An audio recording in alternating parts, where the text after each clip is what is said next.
Hey there, Dan Clark here with the Safety Brief, where we talk about health and safety hazards in today's demanding industrial and construction work sites.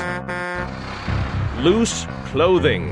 Sounds fairly harmless, but in the workplace, no. Here's why. Moving parts on machinery? Loose clothing can get caught on it and pull the person into a very dangerous situation. It could cause people to trip and fall, or if the person is working near a heat source, the clothing could go poof. That's no fun. What types of clothing really do pose a risk?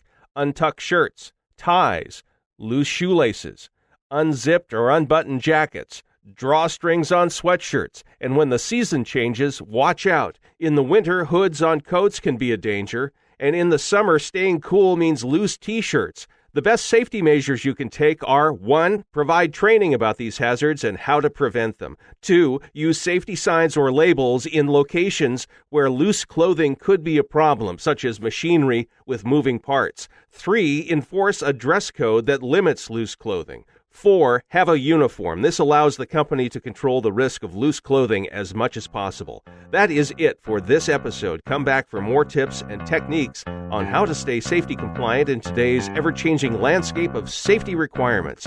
I am Dan Clark of The Safety Brief. We are sponsored by Creative Safety Supply. See the website at creativesafetysupply.com.